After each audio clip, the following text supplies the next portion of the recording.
Hi, I'm Tom. I'm Matty. And I'm Lewis. This is the Wigan Way, Wigan's favourite rugby league podcast.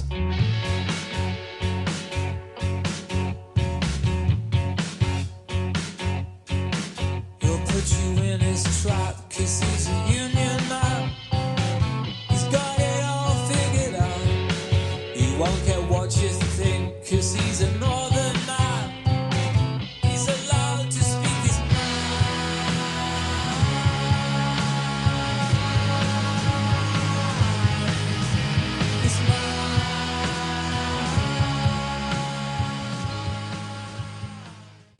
Guys, we are back with another episode of the Wigan Way. It's been a very long season and it's sort of coming to its end. The semi-finals, Wigan obviously had a week off last week and we had the semi-final with grand final hopes on the line, really. A massive win, and that's probably led to a very, very good week. How are we doing, lads? Matty? How you doing? Yeah, absolutely fantastic. It's pleasing for us to have had a home semi-final and done the business. Yeah. Lewis, how were you leading up to the game? A little bit nervous, a little bit... What were your pre-match thoughts, really? I was, yeah. Just first of all, hello to everybody. It's good to be back. Unfortunately, I couldn't do the last podcast, so thank you to you two guys for filling in on your own in my absence. Yeah, leading up to it, semi-final week. Obviously, what happened against Leeds last year was in the back of my mind. That week off that we had didn't really benefit us that well. I think it kind of knocked us out of our rhythm, knocked us out of our groove. OKR obviously played a very good game against Lee the week before, so it was nerve-wracking, but I think we turned out in numbers, the Wigan fans. The supporters got right behind the lads. We got off to a really good start, which I think was important, and obviously we managed to come away with the win, and now it's grand final time. I know we've not got into detail yet of the game or whatever, but I feel like that second try in the first 10 minutes, the ground just settled, all the nerves went from the game. Well, we have had games where we've gone 12-0 up early and then let the other team back into it. So, but I do think all three of those. I don't know. tries Just watching for me just felt like there wasn't that panic around the ground. This was a team that had spent 12 months Prepping for that game stewing on what it meant to lose at home in the playoffs to Leeds in the manner of the game. Yeah, and it felt like they were just not going to let that happen again. No, it was a really good. It was like I said before. I think the thing was it was important to get off to a really good start. In big games, their fans turned up, to be fair to them, and they were loud at the start, and they were singing. 4.5K, was it? Yeah, and they were singing and they were loud and they were cheering the team on, and it just kind of quietening them down. I think was a very big thing. It kind of, like you said before, Tom, set the tone for the game. It just settled everyone down a little bit. OKR fans started to quiet down a bit, and then from there was able to get into our groove, get into our emotion, and I think get that's some the thing points. as well, because we saw what OKR were like in that semi at Headingley. Yeah. They've really got on top of you. They were in the game all the way through. And the momentum they get from the fans. Yeah. When they get a decision, they make some meters, momentum, they make an half break, it just erupts, and they've brought nearly 4,500, although I thought it was going to be 10 from what I was getting told. But about 4,500 fans, which is a massive turnout for a Saturday 1 o'clock kickoff. But again, I suppose that is a good time. The only way it could be better is a 3 o'clock kickoff, giving you a bit of time in the morning to get ready. You'd expect most of them to have set off around 8ish. But the game itself, ended up being 42 points to 12. A half-time score of 18-6. And Matty, I think I text you after about 15 minutes, and I said that in the first 14 minutes it was 18-0. We'd had 3 tries, and I think Hull had only had 1 set of possession. Yeah, and this was really important, that this set I want to highlight, because it comes in the middle of those 3 tries. So obviously the tries are going to get the headlines, and we'll talk about those because they were super important. But what we did was we began the game by scoring. Yeah. We then took the kick-off and scored again. And our third time taking the kick-off, we didn't score, we kicked it long. We didn't panic though. And I thought to myself, right, set the tone now in defence. Don't score 2 just to concede as soon as they get the ball. Yeah. Don't go 3 sets between the two teams and 3 tries. Yeah, don't let this be a game that's going to go Yeah. try. Don't let it turn into that. We set the tone in defence, we get the ball back and we score a I third. think we pinned them to just around the halfway line as well, and Yeah. they can't then put the attacking kick in. And that just leads to a little bit of... We're on top and we can then get marching down the field and we get a penalty off the back of it. We started 3 sets. The 3 sets we scored, we started them all on halfway. Yeah. Well, that first set I want to talk about. We received the kick-off, and I'll mention this in a second, but we went Cade Ellis, first. Tyler Dupree, Yeah. Morgan Smithies, I think, took the third. Cade Ellis. Cade Tyler Ellis took, Dupree. yeah. And then we go from probably around the halfway line, 40 metres out, with a short side play to French. Everything was set up for Harry Smith to put I don't want to say defensive kick, but a controlled kick and control the end of set. And French calls for it. And French could have gone himself here. He definitely could have, but he goes to the right hand side. And my first comment after it had ended, because he throws the pass to Miski, and Ryan Hall manages to get a hand and knock it down, and we get a repeat set. But my first thought was, they've outnumbered him already. It was the first set of the game, and French is having a really attacking 4-on-3 situation, and I went, Yeah.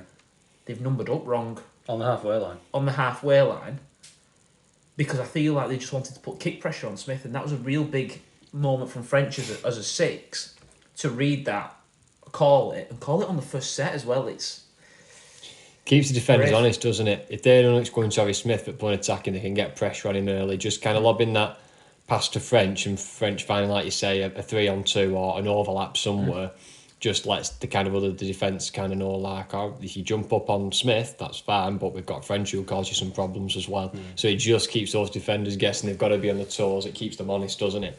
I think it's been our game plan for, you said about the kicking there, and it's been our game for the last couple of weeks, which I'm happy about, because, I mean, we've talked about 5 drives and a kick on here before, but we've seemed to be able to do that more. It's a very part of Matty Pete's game plan, I think, and his coaching staff, and the players have bought into it to back the defence. You'll see Harry Smith kicking early, sometimes on the 3rd tackle, if kicking early on the 4th, sometimes the 3rd tackle, and they've happy to pin them back, play the territory game, back your defence, don't give penalties away to come out, give them easy yardage out, and make them work to come out and force an out up their end of the field. What it's saying really to me is, we're not going to make a mistake. We're not going to give a penalty away. And we're not going to miss any tackles. Can you do the same? Yeah, exactly. Here's the ball on your 10. Can you do that as well? Can you work 90 metres? Can you be clean all the time? Because we That's can. And most teams can't do that. Most teams can't stick in that game for that long, really. If we're being honest. Now, the first try, it comes in the set. In the set after Ryan Hall knocks the ball on, and we work our way downfield again. We kick it into. We play the ball. We had a Control settler. restart. We'd have had a settler, wouldn't we? We had a couple of settlers. Got to just probably 10 to the right of the post, maybe a little bit more. Well, you draw it up. And the passing to put this move on it is perfection. O'Neill comes out, first receiver to Morgan Smithies. Morgan Smithies then hits the perfect pass to Harry Smith, giving him enough time to draw his defender and make sure he doesn't have to slow down and slow the rest of the team up. Smith then pass to Field just gives him enough time to get on the outside of Opacek. And that's Tom Opacek. He played in an NRL Grand Final last year for Parramatta. Flying out of the line to try and deal with the threat of Jay Field. And I saw a comment on Twitter and I went, yeah, actually, I hadn't thought about that. The pace that Field hits that arcing run, he almost runs sideways and curves around defenders. He takes Opacek out like he's not even in question. This isn't a 21-year-old lad that's coming up against Field for the first time.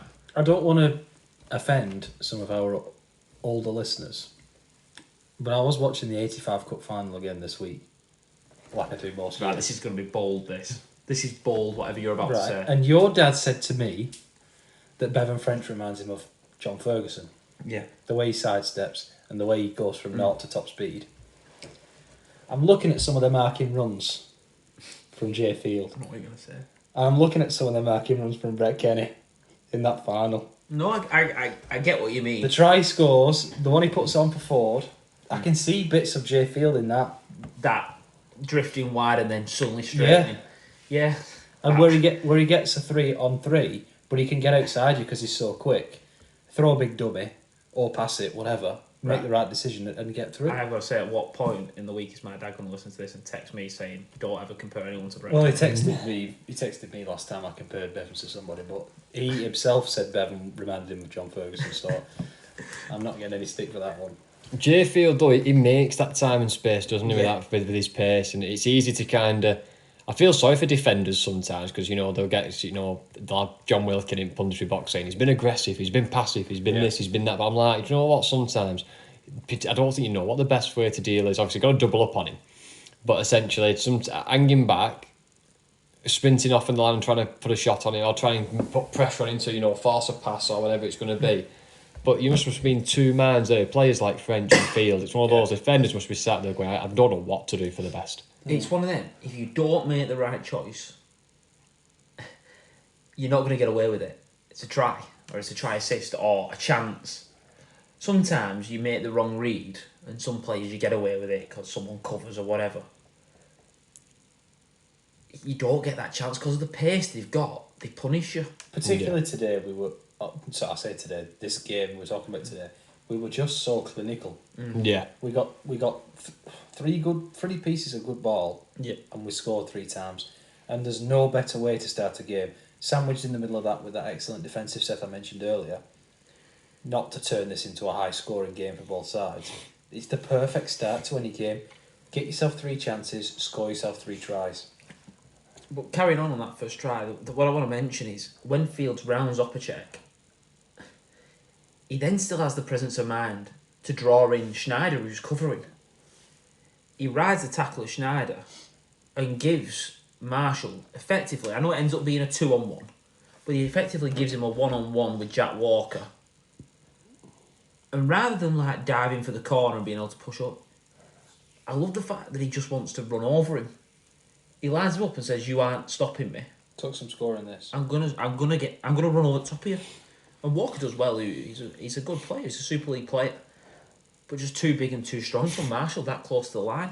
We say it about our wingers and we Miskey usually. Marshall's flown under the radar, even though he's got 24 tries. I want to say now this season, 25 tries this season. He's up there, isn't he? He was on 20 at least 3 weeks ago.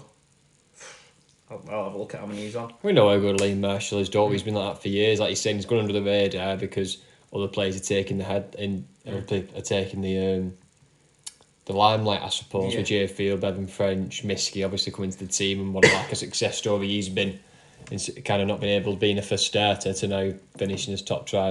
It's an amazing achievement. So, yeah, but we know how good he is. And going back to that point of the defence, so I know I'm jumping a bit ahead here in the game, but something that really impressed me was even later on in the game where it was comfortable and Hull KR did get a couple of line breaks, the desperation to get back, there was one make tackles. There was one about 5 minutes before the Jeslin try at the end, which we'll talk about. And the ball gets thrown around and it bounces. And I think it lands at Brad Schneider's hands. And Harry Smith, who is half-back on the other side of the field, has tracked back best part of 40 metres. Yeah. And tackles him from behind and causes him to drop the ball. Yeah. And then everyone gets up. Morgan Smithies is flying in, getting everyone up about that defensive work.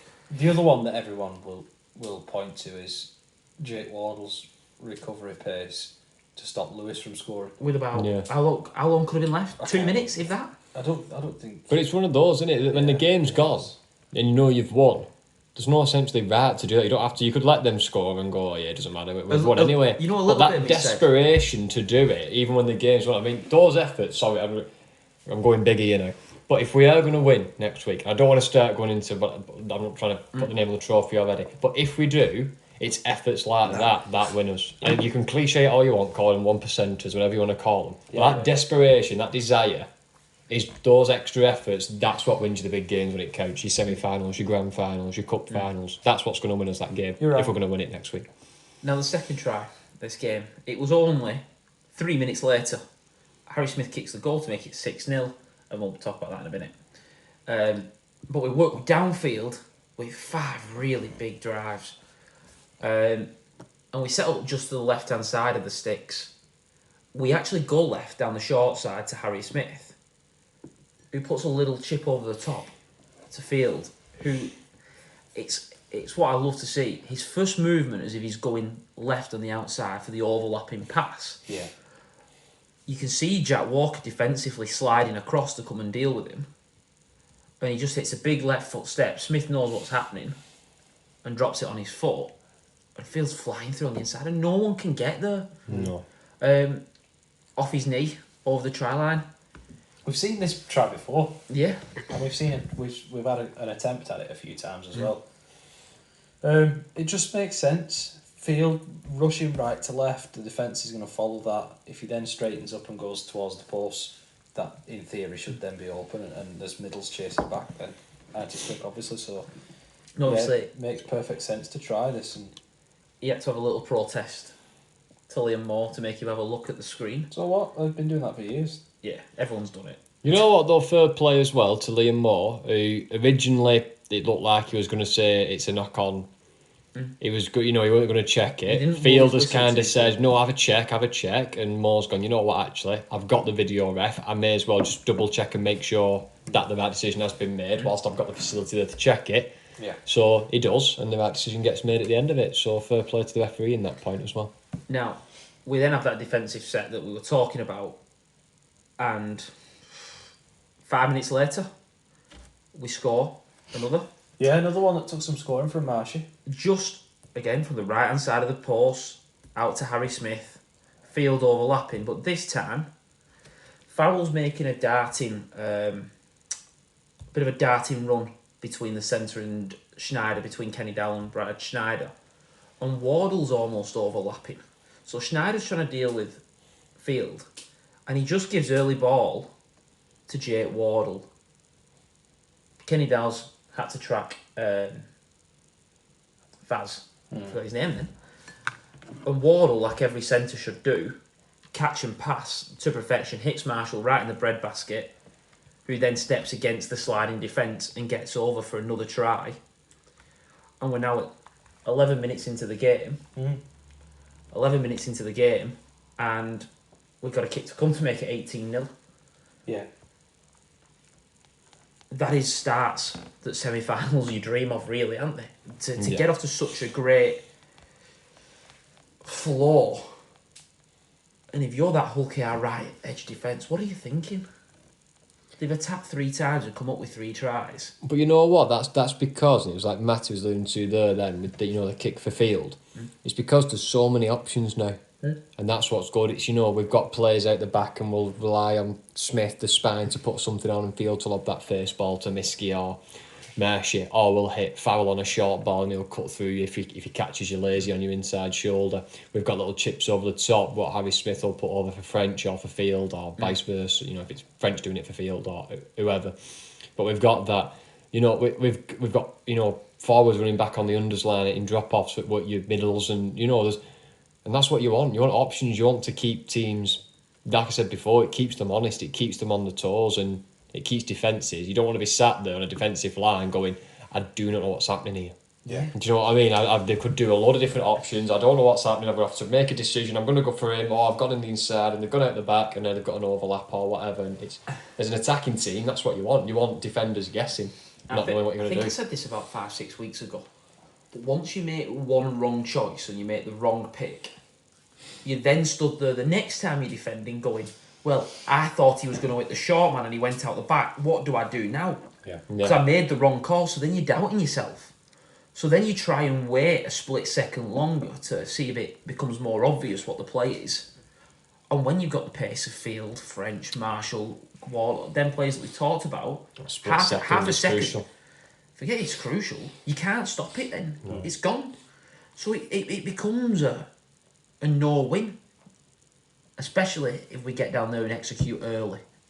I think that puts real doubt in defensive lineups. But then it was Catalan. It was Hull KR, that scored next through Anthony Minichella. No. I wish it was Anthony Minichella. Elliot Minchella, sorry. Aussie fullback. Anthony Minchella was the guy who's playing for the Roosters. Roosters in Australia. Fullback. How many years did he play for Australia, Anthony Minichella? I told you I need glasses. I'm struggling. You confused them two. I know, well, yeah. Elliot Minchella scores, and a loose forward from Bradford. I don't think I could have got that any worse. An offload finds Matt Parcell's hands, and Minchella, Elliot, does what any good forward should do. Once he realises there's been an offload, he looks up, spots a gap, and runs hard at that gap. So what Hull KR do well is get offloads and then get quick ruck speed in and around that. But I think when you look at the players that they've got, Parcell's perfect. as soon as Parcell, that, Jez Litton, they've got the players for it, haven't they? Playing as soon as that chaos happens, they all just go and hit a gap. Yeah. I'll put myself in that gap, and if Parcell wants to find me, or he wants to go elsewhere, it's all right. But I'm hitting that gap as hard as I can, and I'm ready for this pass. I was disappointed with a few things in this try. Number one, we would have probably talked all week about stopping the offloads. Yeah. And to let them offload so close to the line with 4 men in the tackle, I think really disappointing. Number two, we've made a mess of a few high kicks this season, and with Jordan Abdul sitting on the bench, he would have been licking his lips when we made a mess of this one. I don't think Field could have ever got there. No, and I do think that they were miles offside, the chasers. Two definitely were. They were Two were miles 10 offside. metres in front. Because they were the ones who could play the ball and pass before. Passed it back to Schneider so he could put it up. Who'd sat deeper. And he didn't play him on side either. So I do think if we'd have just let them score, you know when Opacek takes the tackle? Yes. If we'd have let them score, it would have been chalked off. But he takes the tackle. We then knock on. We then knock on straight away, give them a chance. And it's all Dupree who sudden knocked change on then. then? No, it was Miskie's that Miskey one. coming out of yardage. And it was sudden change. Three tackle, one knock-ons we gave them. Think how much more dominant we would have been in that first half had we not dropped the ball 3 times on tackle. Yeah, Dupree, Miskey, I knew. There was a King one where we tried to play off the scrum. Yes, yeah. Sorry, I think. But that was with 18 minutes left, and a little bit of me was just a bit nervous with how dominant we'd been in the first 22. I worried that we could end up, Hull KR could nick another try before half time. They had 18 minutes. And if we're going at 18-12, that doesn't show the dominance. They probably had the better of that last 20 minutes, but we hung on. So that second quarter, you would say, if you were being very American, but I do think we would. I said on the day we don't deserve to go in 6 points in front. We probably deserved to go in 18 points in front, but I would have taken 12. Yeah. And if we could have got down there, I would have taken the 2. Yeah, to go to a 3-try lead. I would have, and to get a bit of Irving. At that point, we'd had Harvey Hill and May go on the field. Yeah, Dupree and Ellis's 20-minute starts. 20-minute start was unbelievable. Ellis went for longer than 20 minutes. He went about 25, didn't he? Because I'm sure Ellis was still making an impact with a run about half an hour into the game. They just found gaps, didn't they? That was the thing. They was able to Win the ruck, put the nose through, run in between two bodies and land on the front, and that just got us quick play of the balls. And then there was people running off the back of that, and all KO in that middle. As soon as that started to happen, they couldn't win the ruck. They couldn't put us on our backs, and we just started to win that middle. I was thinking about this when I watched the game, and I mentioned it to my dad at the game. I was watching Brad Schneider's kickoffs, and they felt very, very flat. They felt like they were being kicked to Marshall. And we were then able to pass and be hitting 20, 25 metres on the first tackle. Rather than hang it up in the air Rather for than longer. hanging it up and allowing your defence to get there and having that first point of contact at the 10, 15 metre mark. Nobody seems to hang it up in the air like Pat Richards used to. No. I think Pat Richards used to kick it to the fullback or the halfbacks, and he'd kick it so high in the air, he'd hit him on the back of the head as he was going to tackle somebody. It does. I guess there's the risk of it that if it goes wrong, you're going long and giving away a penalty. but I never felt like they had any momentum from the start, from every kick-off that they had. You're hoping with those line drive kicks that you find the grass, Yeah, and it takes a wicked bounce and it and bounces sits them, up, yeah. and then you have to jump for it and whatever. That's what you're hoping for. But there was only one kick that I actually thought they got a dominant first tackle from, and that was Farrell caught. the one that Farrell caught, where he was trying to make sure he didn't go into touch. Yeah. So he actually ran in field 5 or 6 Ran metres. sideways before it forward. Yeah, and then he didn't really win the ruck and obviously got pushed back a little bit. Yeah. But out of the 7 other kicks that we received, I feel like we were hitting the 25, at least the 20, if not the 25 metre mark, on the first tackle. And then the second one's coming and we're making 35. And I said at the game, in the first set, you should not make the halfway line. Realistically, knowing that you're kicking off, you've talked about it, first set, let's be good defensively. Pin them to their half. We should not be having an attacking kick off the first set. Yeah. In the first half, ever, really. But it felt like we made lots of meters there really, really well. But it then goes into the second half and we come out 18-6 and there was a bit of it was in the balance. And it only took 2 minutes for the first try. Liam Marshall, he will not score an easier try. But again, Harry Smith puts a kick across right on the top of Sean Kenny Dowell, meaning that he can't get a run and jump at it. We know how good Kenny Dowell is in the air. It's one of his strengths. And Miski can get a run, get a jump, and both of them end up missing the ball. It ends up hitting Willie Isa in the chest and or the thigh, bouncing back. And Miski has just got the presence of mind to pick the ball up and give it to...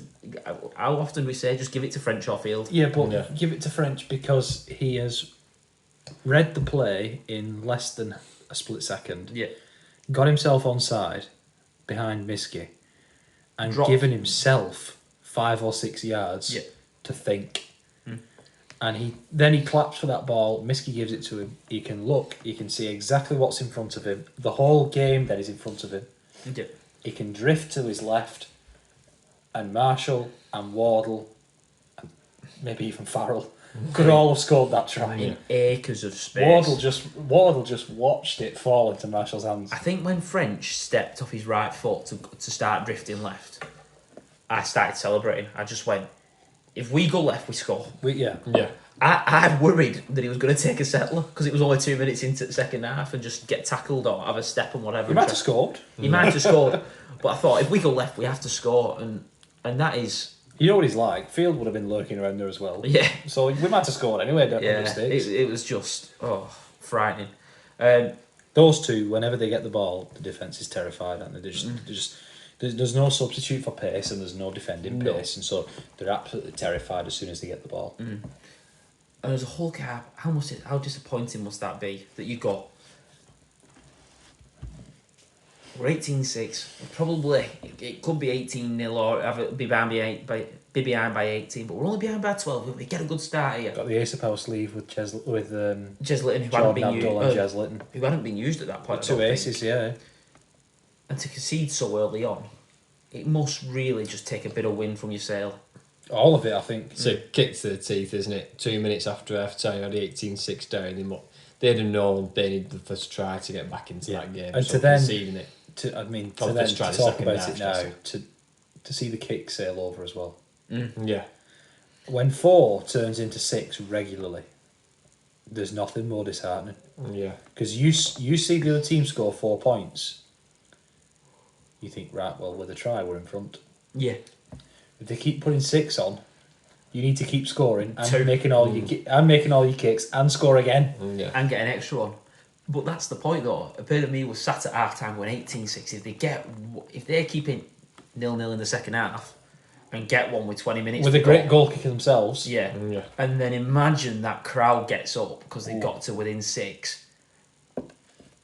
We just killed that momentum. Killed anything that they could have had. Killed the crowd, killed the momentum. Because it's not often you can We see... killed their aces up the sleeve with Litton and Abdul being able to come on and change the game. We took it all away. They ended up bringing Jack Walker off, didn't they? Yes, for Mikey Lewis to go to full back. Yeah, but it was too late. I was impressed with Jack Walker. It was I like him, me. Brad Schneider had a horrible game. I think I would have been tempted to leave Jack Walker on and put Abdul on for Schneider. Abdul on for Schneider, but it's difficult because Schneider's won you so many games.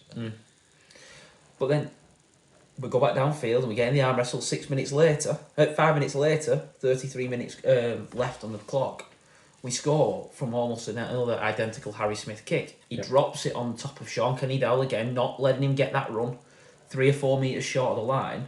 This time Piers Paul competes, who was playing at prop at the time. And Put a kick up for your prop. It's ridiculous, isn't it? yeah, but they know that that's his threat, and at second row they use him really well. So Willie Isa and King and Miskett drift a little bit wider to give him the room to run and leap.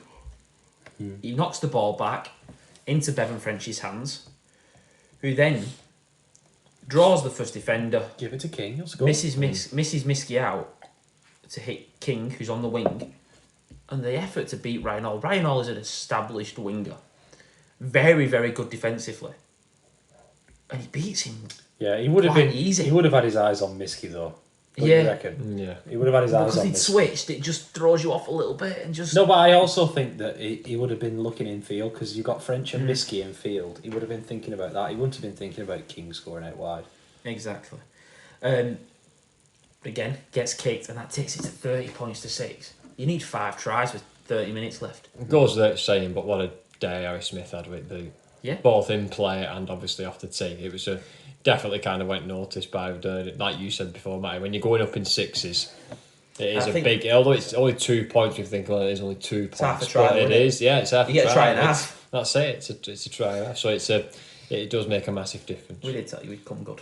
We did. Well, we all know that we've seen him kick plenty of goals from the sideline. Next year with Adam Kieran, do you just reckon Harry takes the first kick, and if it goes over, then he can kick him off? He can kick him And if he off. misses the first one, like if we score out wide and he misses the first one, Kieran get on like Yeah. keep the rest of these. Well, Harry might say, I'll take the ones under the sticks. Yeah. And if it's I'm finally when looking after Miskey my scores percentage. on the last blade of grass, I'll let you have to it. be fair, he can kick him from last blade of grass. It's just anything inside. If we of score that. 10 in, yeah. 10 in, he's in danger. 10 in with no chance. But then, 4 minutes in, 13 minutes into the second half, we score our third try. Sam Powell had come on at 9. He's looked very explosive since he's come back from As that soon injury. as Sam Powell came onto that field, I said this game is won. Because nobody in Super League I would pick to guide us around other than Sam Powell in that moment. Yeah, to just do the job and get us in the right places to play. But he jumps out early, gives early ball to Harry Smith, who finds Mago one-on-one, who puts a big right foot step on Love it. to beat the third in defender. Mago. He draws Opacek like this is prime rugby league. This is as good as it gets. Yep. Listen, there's a reason we nicknamed him Big Sexy, and this is the reason why. It wasn't for his footwork. It was big sexy fend offs and It footwork. was delicious. This was he's turned into a proper player, hasn't he? There was always this player in him. Yeah, he just didn't show it. He for just enough. didn't show. He just wasn't Wigan fit, and he still probably isn't. But when we can get him Wigan fit, if he keeps playing like this, it'd be ridiculous. With Tyler Dupree, another one that can be Wigan fit this could time do a next full year, season, a full pre-season with because Wigan. he's Salford fit right now, which is good, but he isn't Wigan fit. No, it's not. When he gets to Wigan fit, he'll be a serious player, Tyler Dupree. But imagine being Tom Opacek here. You've got Mago running at you, who's being dragged down by only one man. You've got to go and help him out. And about 5 metres on the inside is Jarfield running at the gap that you've just left. No one's going to blame Opacek for this. No one's going to blame Opacek, but what do?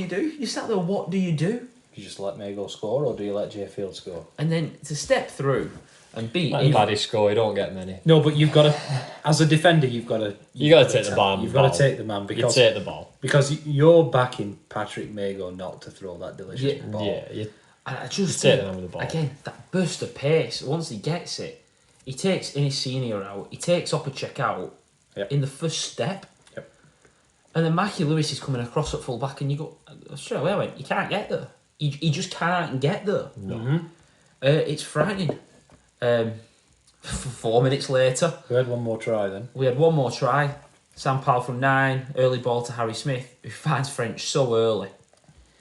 And this one was the one where we didn't really draw anyone. We just went through the hands. We didn't did the even, motion, we didn't didn't even play this properly. We just scored. It was so easy, this one. But Smith to French to Field, early ball, who then cuts out Toby King, hits the Basmiski, and he dives in the corner untouched. Yeah. That takes the wind out of your sailors. Yeah, I think it was Would have already been at the no sails wind, here. I think they were struggling for wind anyway, OKR. Yeah. Now, I had a point to mention this. At this point, it felt like the game was done 42-6. Oh, the game had been done since I know. Marshall's third. I know. But like you sat there going, it's game over, we'll go into the grand final. I saw a Hull KR fan saying it was quiet at the end and we weren't really celebrating. And I sort of thought to myself, because we already knew we were there. We'd won. It wasn't like a Yeah. last minute win where you go big. We were almost ashamed to go over the top celebrating because we'd done all that and We'd celebrated, we'd sang the songs, and we had 20 minutes of rugby that was just like... it was a bit of pity for Hull KR, Yeah. having brought so many. But sat there going, don't get injured. Yeah. And Harry Yeah. Smith dropped on a tackle and came away holding his throat, and my heart sank. Wardle got winded. Oh, And I thought, please don't be injured. But the last 20 minutes was more a bit of an anxiety around. Just get through, get through. Yeah. And he brought Cade Ellis and Tyler Dupree on, Matty Pete. And I went, what's he doing?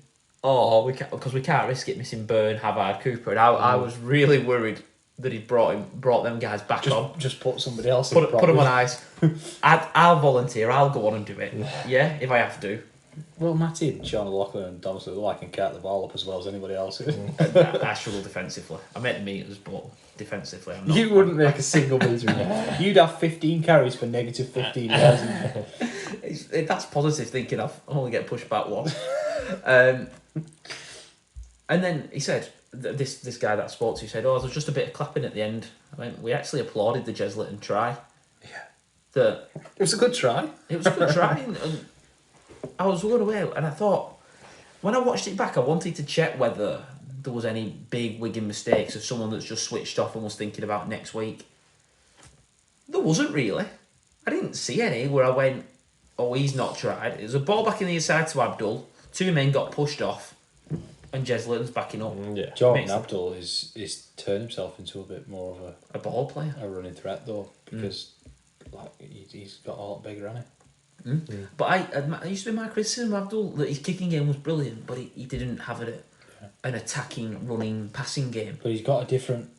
I mean, you've got to run, and I don't know how he's going to be at sort of that linking up and running at the line and drawing people, but in terms of him being used as more like a head down battering ram, he's certainly got the size for it now. Oh, very much so.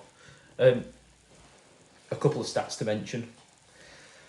Liam Marshall, 3 tries, 160 metres out of yardage. Yeah. Toby King, 100 metres. A quiet one for Jake Wardle, but he made I'm 3 or not sure. 4 really big. Jake Wardle didn't look 100% to me, but I heard it was a bit of an illness, so he probably be fine. But then, Like I said, he got winded in that tackle, but then chasing back at the very end to deny a try. when you're feeling ill, Yeah. Well, that's not his job. Yeah. Not centre's job, that. Chasing back on Michael Lewis and saving a try. Just that desire, isn't it, to get there and do it for your team? one more effort. Just put one more effort in. A Basmiski, 1 less carry for 154 metres. In the forwards, a couple of guys that I want to mention. Liam Farrell, 43 tackles, 11 carries. Morgan Smithies, 48 tackles, 15 All in a carries. day's work for Morgan Smith is my man of the match. It's a quiet night for him, that. He only played an hour, I think. Yeah. He actually came off and I thought he was crucial to get off because he's one that don't want getting injured. It's an interesting one. We might talk about the awards night in a bit, but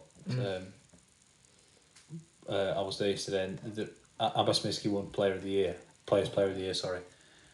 And they asked him who he voted for and he said Morgan Smithies. And they actually said Morgan Smithies had come second. Right, for the player's player. For the player's player.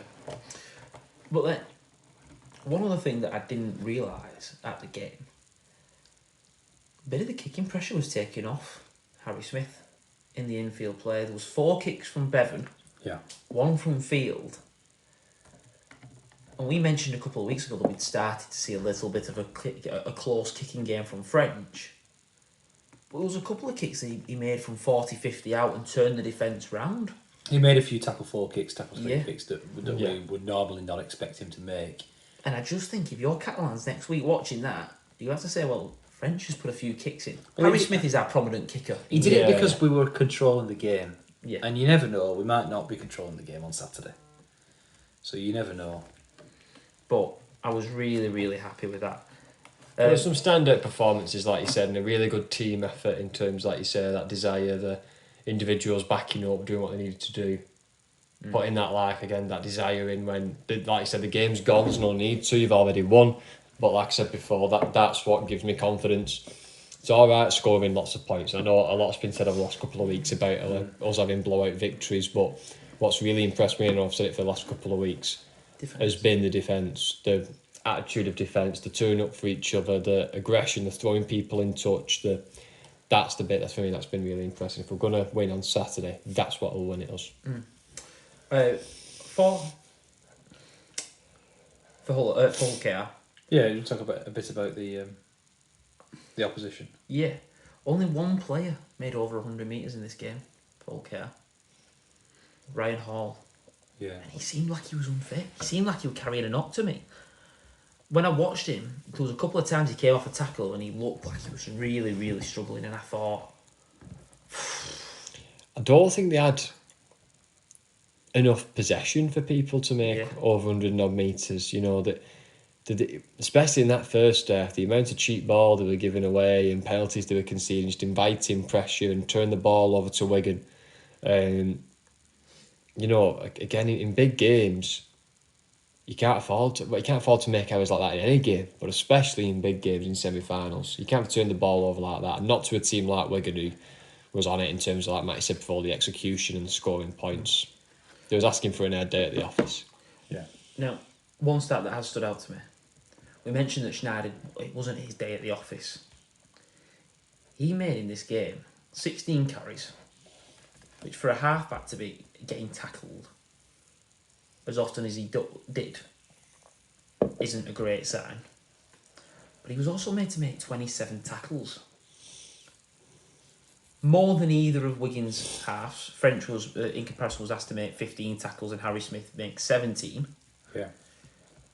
I do feel that every time we went left, if we weren't putting a play on, Schneider was being run out of Farrell. He wasn't happy with Farrell about halfway through the second half, where there was a bit of a push and a shove. Yeah. On Farrell one with did nothing Marshall. wrong. Pardon? Farrell did nothing wrong. No, he didn't. But you could tell that he'd been knocked off his game. Yeah. Oh, I just missed the fact that Liam Farrell made 37 tackles. I just think we've heard a lot about how terrible Hull KR were, and that's from some of the pundits as well as some of the spectators.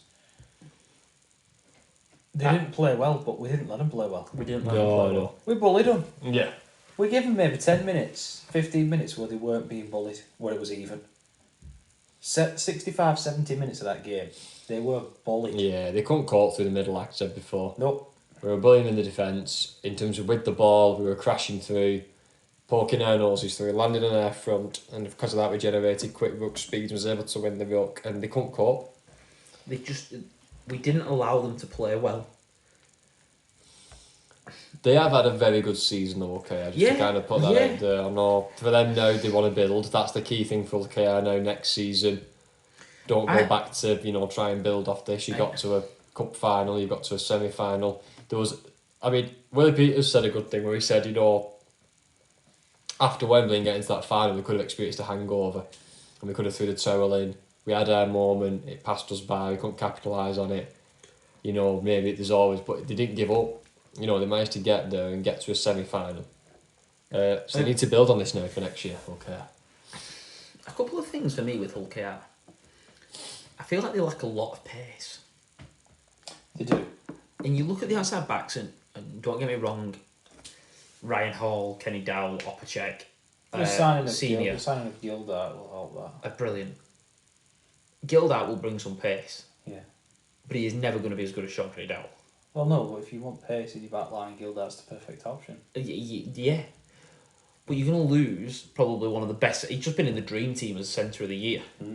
Kenny Dowling, you're losing him to obviously to retirement. He's staying around the club, and then replacing him with Gildart and Hiku. I guess I get Gildart will bring you pace, but you have to get him into open space to see it. Niall Valls. Niall Valls, where's he gonna play? He can only play full back, can't he? I expect so, but I heard Peter Hiku was gonna play there. We'll talk about Featherstone in a moment, but Greg Eden's deal is now off the table. Yeah. Greg Eden back to Hull KR. Billy. Is he gonna Billy bring? Eden. Is he gonna bring pace though? Billy Eden.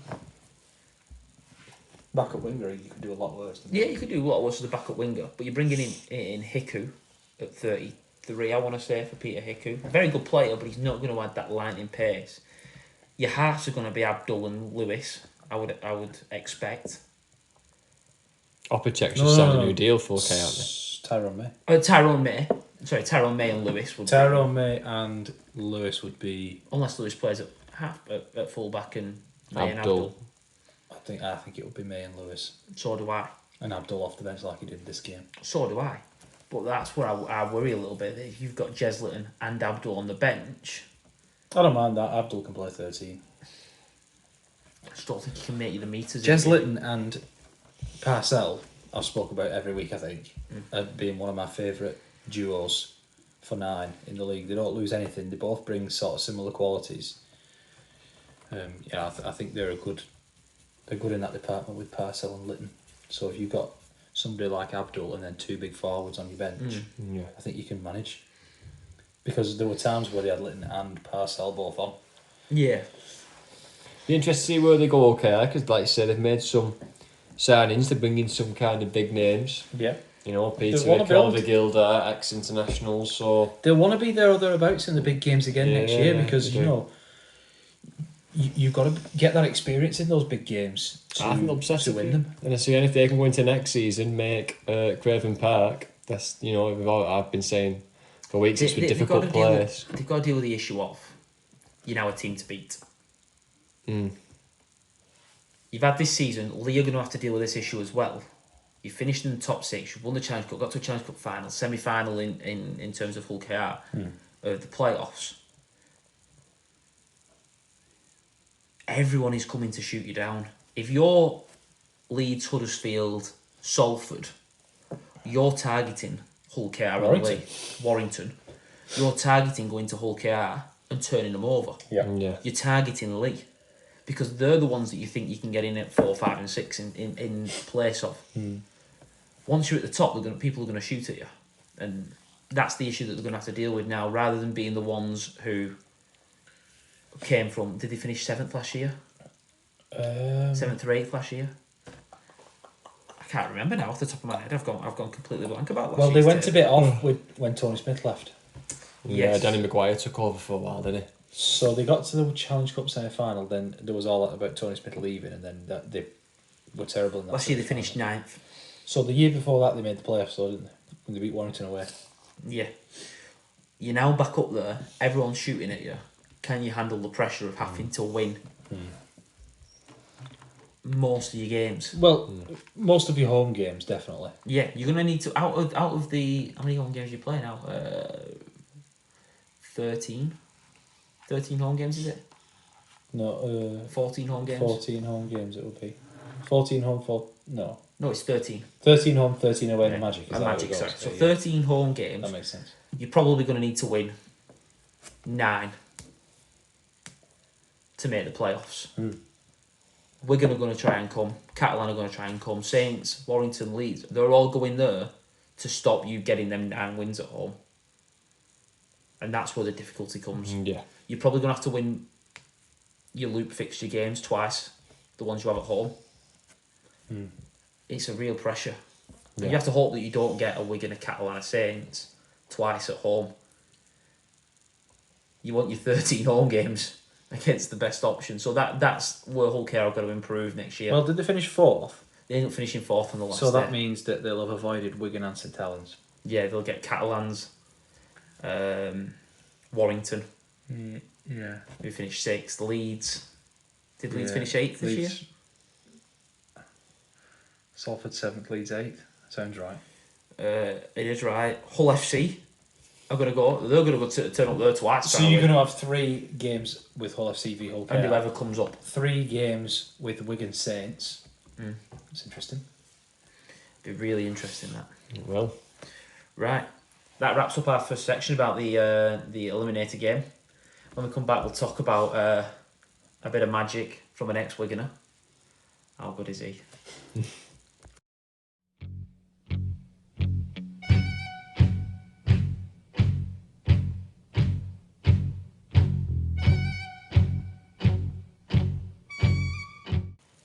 So, there was another semi-final to talk about. This was the day before on Friday in Catalans. A long way to travel for the Saints fans who might have been in luck on a Friday. To go over to Catalans and then unfortunately not win must be a real disappointment after that last minute, like the planning of a last minute travel to Catalans. I was having a discussion. Do you reckon the RFL could have like pre-booked some tickets, you know, like so the clubs could sell them rather than trying to book a flight to France, not even a place. France on the last minute. I just feel like Well, they could have just put this game on Saturday. or put it on Saturday. But Catalans coming out winners in the end. When in my opinion, Catalans were the Saints were the dominant team for probably best part of 65 minutes in this game. I thought it was quite even, to be fair. Mitch made a lot of errors, Catalans, didn't they? They Yeah. just turned over some cheap possession. They were. But their defence was so good. Yeah, they were. They were fine with it. Like they weren't scoring, they weren't getting any good ball really, but they weren't letting Saints in. The defence was Well, unbelievable. how tight this game was demonstrated by the fact it was 2-0 at half time to Catalan and ended up being 12-6 at full time. Well, let me before we get into like the going analysing the. I mean, there's not that many tries to analyse type things, so I don't think it's so long anyway. But a lot of kind of like on Sky, the coverage of the game, a lot was being made about Saints' attack this season, saying that they don't. You know, the attack, although they might have possession up there, they play the patient game, bit of more of like an Ian Watson style, if you will, of The process. But the processes and, you know, back in the defence, but, you know, John Wilkin, obviously former Saints player, has said, but there has to come a point where you turn pressure into points, and Saints haven't done that. We know a Saints fan, who we talked to quite a bit, and he made the point where he said to me, you watch how many times Saints on a fifth and last will just be happy to just take a drive up and turn the ball over. They don't put a cross-field kick in. They don't put a kick behind and risk it going down and have a 7 tackles set. They're much more willing to just take a settler and say, right, we'll turn it over, than actually chance to have and try and get points. But a little bit of me thinks, I wouldn't mind that if they went through the hands and were happy getting tackled short of the line. Yeah. But they're To just happy drive it up. to and drive take it up away. and turn the ball over. I think there's something to be said for that in a close game like this away from home. Just quiet the crowd down. It's obviously quite a passionate crowd, quite a noisy crowd, quite full. Yeah.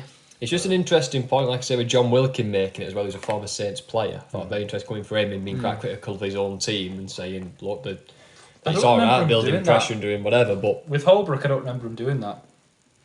But it did feel like with Wolf, that was something that Wolf picked, and obviously Wellens was on Wolf's coaching staff. Now he's flying solo, so I don't know if it's Wolf. I always remember people comparing Wolf when he first came in, that he was turning Saints into a little bit of Wigan, of Wayne, of being dominant and being really hard to beat and backing your defence and not getting drawn into games of 32-28, but winning games tough. And I feel like Saints are now at the point of that where you need some freshness. They're very one-sided in attack. Everything goes through Wellesby, really, for the creative flow of the team. It's big for Catalan to win a game like that, though. Yes, Catalan needed a win like this. I've said about Saints for a while. There was one, was it the Good Friday game where we won and Sharks was playing at 6? Yeah. I think it might have been that game, and I said to you, when Saints were attacking, they didn't look like they had anything to offer except trying to go to the blind side and hit Hull on a 1-on-1 and hope he crashed over against his opposite man. And apart from that, they kept going blind. If you read it and you went blind, you got numbers up on Hull and stopped him. It was like, oh crap, it's not worked. Well, and then like you say, they just put it, happy to turn it over. We'll try it again next time. It was like, do you know, we just talk about like Wigan having options. It didn't look like Saints had many options. It was just give it to Hull, hope he crashes over 1-on-1, and then go. They from there didn't even have that in this game because he didn't play. No, that's what I mean. So, but it's just been a point obviously Saints making. Obviously, this game was very low scoring. Now, The first penalty in this game that made it 2-0, we've got to talk about Sione Metaltia. Yeah, He's got whack. a 2-game ban. Yeah. Will that carry into next year now? Yes. Yeah. Yeah. Well, Unless it's used in the international. Internationals. Will they be called up for an international? We can just pretend he was. Do you have to get named in the squad? I don't think so. So, like, George has been named in the squad, so that'll use his 1-game ban. Just pretend he was available. For some more. I always thought you had to be called up in the game, but into the squad, if that makes sense. But I don't know. I might be wrong though. I don't know. I imagine he'll serve it for But if some you're more. Catalan, do you not think you're thinking, well, that didn't help us in this game? Honestly, I get what people are saying about undermining the referee, and he's decided to give a penalty and not give any further action, but then the MRP have decided to ban him. I think he gave the penalty for the original Tackle. high Yeah. shot, which was just a penalty. But to then A bloke's been punched. punch him in the face while he's lying on the floor with his face down, to punch him in the ear. And he's lucky he clipped Sam's shoulder on the way through, that it just takes a bit of the force out of it. It's a swinging arm, isn't It could have been It's really a, nasty. Yeah. it's a swinging arm. Ben Westwood did the same in the final in 2013, and it wasn't really picked up until after the game. And I just think they'd been told, keep it 13 on 13. I didn't like how it was kind of said in again commentary on Sky and like at half time. I think with Jamie Jones, where Karen was doing the punditry. That they kept about, oh well, you know, it's semi-final rugby, so the referees, you know, this is how semi-final should be playing. You know, letting the game flow, not blowing your whistle unless you really kind of have to. You know, minimal ref interference.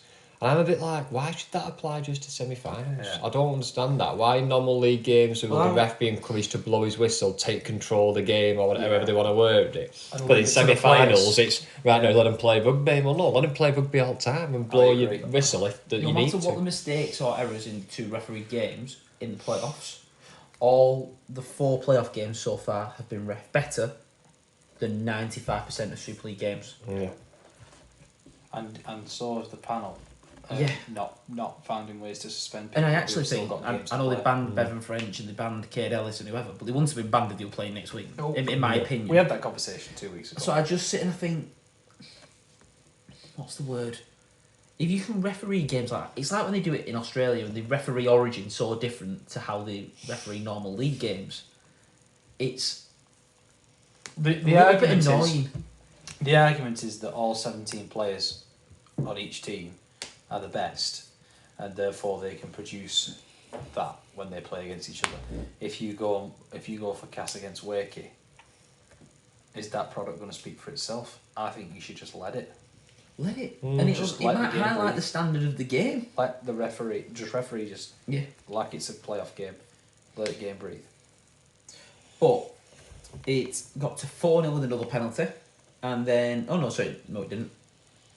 Excuse me, sorry, I made a It slap was mistake. 6-2. It was 6-2. Hopper Whitey scored off a drop-off ball from about 15-20 metres out. Jack Wellsby drifts across the line, hits Hopper Whitey with a drop-off ball, and he goes through almost untouched under the sticks. First sign of tide defending this. Yeah. In the NRL Grand Final, they had a clock for when the ball had last stopped.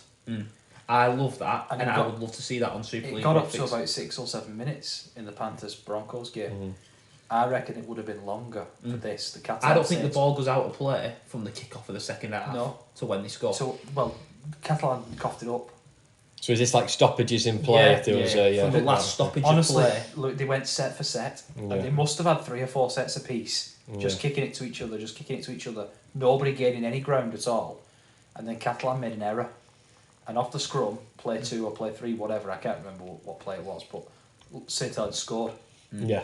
And It was a bit of an overchase from Yeah. Seguier, I think, one of the And second row. I think it was tired Mm. bodies, because Tired the ball bodies. had been in play so long. When the ball's been in play so long, Fatigue kicks in. fatigue's going to kick in. And When that's, you have that stoppage. that's what we you praise want the Wigan ball. for keeping the ball in play and allowing fatigue to set in. These two sides are both, I would argue, equally as fit. So you just started to see it coming into both sides, and Saints were able to I capitalise. think it was really, really warm though, as well. There was a game a couple of seasons ago when Wigan played Saints and it got a lot of credit for like being again like NRL standard and stuff. And I remember Sean Wayne come out and said it was a really good advert for the game. It's like one of the best games of Super League we've had. And he actually said, and the referee's got to take a good credit for that because he let the game flow. And I'm sure this wasn't. Coach. Yeah, it was, and I'm sure this wasn't a semi-final. Kendall referee. But it was Kendall. It was actually Chris Kendall. I think who said it was it. the game that decided the league leaders Yeah. Yeah, it might have in been. the COVID year. Yeah, It yeah. might have been. That rings a bell because I think Bevan scored a try past Lachlan Coots. Yeah. It got a And lot Tommy of scored. praise. Tommy scored. Yeah. I Yeah. remember now we had that yellow kit, the ambulance Yes, kit. yeah. Tommy scored. It was a great game, that was close, and it decided the league leaders. But that was very similar. Not many stoppages, not many whistles blown by the ref, and it just going set for set. Everyone said it was a really good advert for the game. That's It what was Origin weird. always does. It was weird. NRL Grand Finals, I they remember- always I go do- set for set. I remember in that game there was a moment where it just simmered over a little bit, and the ref just pulled him and said, "We've had a great." I think it was 35 minutes. at I that think point. Singleton did something wrong, Yeah. If I need to get involved, I will. but he didn't want to. But I don't. Basically, I don't want to get involved. You guys have gone shot for shot. You've kept it relatively clean. Yeah. I've pulled you up for a high tackle at one point, and you've all just played on and whatever. You carried on, and That's there's how no every game commotion. should be, shouldn't Yeah. it? It should. Do you know what? If I was a referee and I was refereeing again, have a community games, even the professional game, whatever. Before you pull the captains in before kick off, and that would be my thing. I would say to them for every game, just say, look, I don't want to blow my whistle. I want to let you guys do you play want me to be the rugby. centre of attention? I don't want to blow my whistle. I will if I have to, and obviously if I've got a rule, if it's a knock on a strip or whatever, I'll make the calls. But in terms of actual, I don't want to be blowing the whistle and stopping the game. I want to let it flow. I want to let you two teams play rugby. So don't give me a reason to. But even with And that, we'll go from remember the really good ref games. You have a high tackle, and everyone goes, "Yeah, high tackle. Right, sorry, mate." Pulls him up, Yeah. jogs off, and they kick to touch, and it's just back to playing again. It's, Yeah. they're the real games. What about the one moment then where the referee did have to get involved, where he sent Matty Lees to the sin bin? I don't think he had any choice, did he? No, that was a This professional is foul, what wasn't it? I've commented on For a this so professional many foul. times.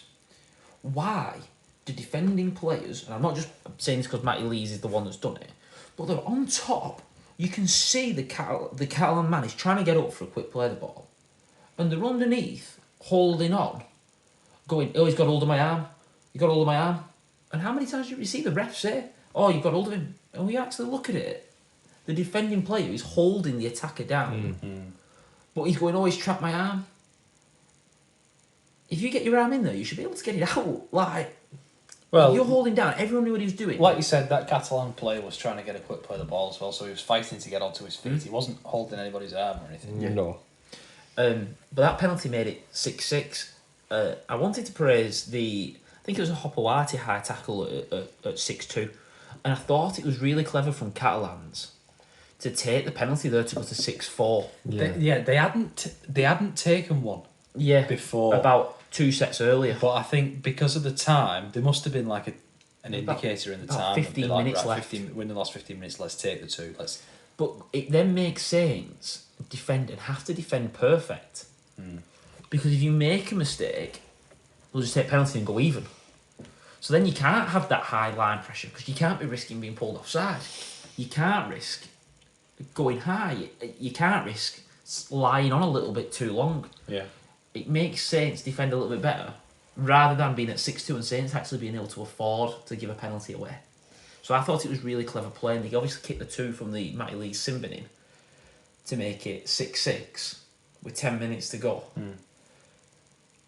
And upsets the man, really. I actually said to a friend, I think he's the greatest British player I've seen in my lifetime. Sam Tomkins. Definitely back. And he's definitely the I would greatest. say in terms of back, yeah. So. back. What I will say, I'm an ex-forward, so Sam Burgess always takes mine for what, British player. to see so regularly, daily. Do you know what's really good about Tomkins that he gets credit for, and this is where it's really good, is how he's changed his game over the years. He was the kind of, again, bit like the J Field is now. He had pace, he could shape his body, he had step, Steps. he had feet, he could go for catch a ball off kick off and go full length. But he still was resilient and tough. And he could was, take the yeah, and knocks he tackled could run over people on the line. and put his body, on the line, and he weren't scared to wear, a couple of big You know hits what or always sits whatever. with me? He used to have longest arms in Super League. He did that. I was always reaching worried over someone and was put going it to sit down. on that arm and it I was going to know. break when he was reaching out for a try. But he come back from his injury, didn't he? Obviously, he had Went to problems the with his NRL. knee. Went to the NRL with the knee And I know kind he of didn't have problems. the greatest success though, but he wasn't a failure. When he was on the wasn't pitch, he was fit. good. He wasn't fit, was he? He just had his couldn't get fit. knee issues and whatever. But then that was what was good is as he got older and he come back into Super League. He knew he had his knee issues. That kind of took a bit of his pace away from him, and he just changed his game. Went to this and obviously he still has the step. As we saw at the weekend, but he became more of that kind of leader, organizer, taking a bit of a kicking role. Bit more One of the things I wanted to highlight was how well he defended kicks. Yeah. Saints, we talk about the short side play that they like a short side kick. He was absolutely in the right position every time. He never went to the open side. He always pulled either Johnston or Davies, the winger on the open side, infield, and sat just on the inside of the kick. So whenever Dodd or Lomax dropped it on the short side, he was already under it and made it his. He didn't have to move for it. He almost knew what was going to happen beforehand, and I thought that's showing the years of experience and probably why he's one of the best fullbacks in Super League ever. I will change what I said. He's definitely the greatest player that I've seen debut and then seen his career develop. From debuting in 08 or 9. I want to say no. I think he played Whitehaven, wasn't it? And I was going to say, I think he played a game in 8 Ridiculous amount of and then had got in Tim 9. Smith injury. Yeah. There was a Tim Smith injury away at Hull KR. Then he put him on the bench. He come on in the halves. And he never left the halves until Maguire came, and then he moved to full back. And Amos Roberts gets injured at Easter. So Amos Roberts got injured up. But to see a player in my lifetime come onto the scene, because I talk about a Lachlan. I was only 3 or 4 when a Lachlan debuted for Wigan. Yeah. And Roby, I was 3 or 4. Yeah, it's early 2000s. They were always there. Yeah. Tomkins came onto the scene. I suppose Liam Farrell. But if we're talking backs, I can't think of many who sort of come onto the scene around when we were watching, as you would say, 8, 9, 10-year-olds, just so you can actually form an opinion, and then have seen their career go through to great success. I mean, maybe Ryan Hall. But I don't remember Ryan Hall's debut, really. I don't. No. I remember Tomkins, obviously. Cause I think we're all George in that respect. Maybe. Yeah, Maybe George, Lomax at Saints. Yeah, Lomax kind of was he about 2010 or something. Yeah. Well, definitely played in 2010. I can't think when he debuted. We could end up with, if he carries on like this, Liam Marshall. Liam Marshall, yeah. How many games has he played for Wigan now? 150? 150 it was. All for Wigan, all in the last 6 years. Yeah. But can we talk about that try? The try. Let's go 2 sets before. He has the similar setup Yes. Where he gets the 6 again. where he lays the kick in behind, and this is the genius of the man. The first time he steps on the inside, dribbles a kick in behind into space, gets a 6 again. The second time, I think it's Lomax putting the pressure and Walmsley's slightly behind It him. gets deflected, doesn't it, a second? He comes back. Lomax blocks it. Lomax blocks it. His third attempt that he ends up scoring off. The ball comes back to him. Lomax again is pressuring. Walmsley's on the inside putting that kick pressure on. He makes the same step. I actually think this is his best chance out of the 3 to actually kick it. Yeah, so do I. Because the first one, he did the right thing by dummy. The second one was going to get blocked. Yeah. I mean, it did get blocked, but it was obviously going to get blocked. I think the third one, he might have got it. But I think he'd thought about that they're down to 12. They're all flying at me. I actually think he'd already decided he was going to step. Maybe. Because wasn't it the 4th tackle, if I remember right? Yeah. I think it was the 4th tackle. Which is when you should go for a drop goal. Because if he steps, they can set up again. Yeah, and somebody else. And you got Mitch Pearce who can have a go. Yeah. But he steps, just evades Walmsley. And you can actually see Wellesby start to cover for the same 6 again kick. Yeah. Because that's the pressure. They're down to 12. Sirenen's out there. The short on numbers. Sirenen was the man to make the tackles. Yeah. Wellesby and Lomax had gone for the block. At Walmsley. And then Lomax was... And Lomax had gone for the block. But as he takes that step to get around Walmsley, Wellesby, as a fullback, is going, last time he put it in there and they could have had a chance if it had gone funny. I've got to get there. Yeah. And he hits that big left foot step, a bit of a push of Sirenen. He'll be disappointed not to make that tackle. Yeah, he has to make that tackle. But in our times, how many people have we seen miss Sam Tomkins 1-on-1? It's not an easy tackle to make. That fend, that step. What about when Gareth Reina literally punched him in the face and knocked him out and he still scored? I remember that. I was there. I remember that. I know. So I was thinking, what's going on here? Because we were at the other end. It was at the far end towards the office block. But also scoring in his sleep, literally. And then when he pushes Sirenen off, he beats Dodd, beats an inside pressure, and you're going, you can't stop him. He willed his way over that line. Yeah. I had a discussion the other week with a good friend of mine. If Sam's on the field, he can win any game of Super League by himself. He can And win any let's game. talk about the Tomkins trot then. The To have won the game in the last minute against your old rivals to send your team to the grand final, which will be your final ever To game. stop Saints' run that they're on, to Saints' stop the drive run. for 5, and this there's only one. It is cometh the hour, cometh the man. It's no cliche, it's but it is, isn't it? ridiculous. It's a If there is storybook ending. one man who's going to stop St Helens' run, they've been the most dominant team for the past 4 seasons, been head and shoulders above everybody else. The man they hate the most. Who's going to stop them and knock them out and put an end to it on when his retiring season? And to then What a narrative that to is then written out. have the clarity of thought to think, oh, remember that dance I did? At Magic Weekend in 2012. was it? Knowsley Road. No, Knowsley Road. Was it at the Totally Wicked or not? Totally Wicked. It was might have been even the first one at Totally Wicked. He takes He did the do it offload. at a Magic though, didn't he?